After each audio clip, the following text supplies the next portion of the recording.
Al-Farabi, yang nama lengkapnya adalah Abu Nasr Muhammad ibn Tarhan ibn Auzalag Al-Farabi, lahir pada tahun 872 di Farab, sebuah kota di wilayah yang sekarang dikenal sebagai Kazakhstan. Ia adalah salah satu filsuf dan ilmuwan paling berpengaruh dalam sejarah Islam, sering disebut sebagai guru kedua setelah Aristoteles. Kehidupan awal dan pendidikan. Al-Farabi lahir dari keluarga campuran Persia dan Turki. Ayahnya adalah seorang panglima perang yang memberikan Al-Farabi akses ke pendidikan yang baik sejak usia dini. Ia menunjukkan kecerdasan luar biasa dan minat yang luas dalam berbagai bidang ilmu pengetahuan. Pada masa mudanya, Al-Farabi belajar di Baghdad, pusat intelektual dunia Islam pada saat itu.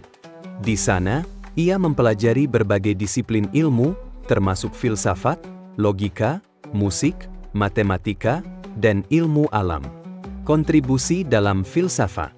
Al-Farabi dikenal karena kemampuannya dalam memahami dan mengembangkan pemikiran filsafat Yunani, terutama karya-karya Aristoteles dan Plato.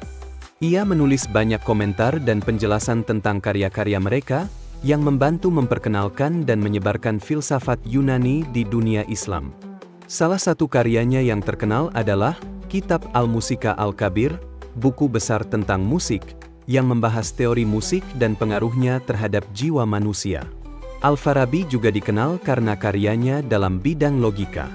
Ia mengembangkan metode logika yang lebih sistematis dan terstruktur, yang kemudian menjadi dasar bagi banyak pemikir Muslim setelahnya. Karyanya, Kitab Al-Huruf, buku huruf, adalah salah satu contoh penting dari kontribusinya dalam bidang ini. Pemikiran politik dan etika. Selain filsafat dan logika, Al-Farabi juga menulis tentang politik dan etika.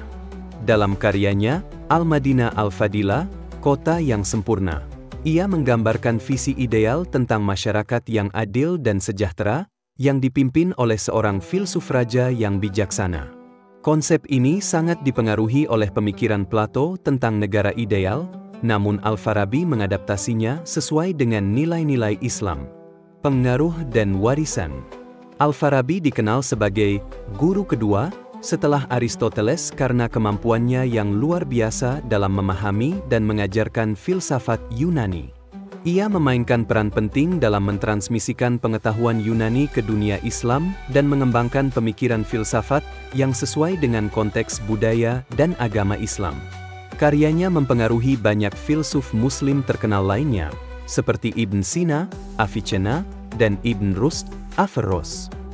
Al-Farabi meninggal pada tahun 950 di Damaskus, Suriah. Meskipun telah berlalu lebih dari 1000 tahun sejak kematiannya, warisan intelektualnya tetap hidup dan terus dihargai hingga hari ini. Ia adalah contoh sempurna dari seorang ilmuwan dan filsuf yang mampu menggabungkan pengetahuan dari berbagai tradisi untuk menciptakan pemikiran yang inovatif dan berpengaruh.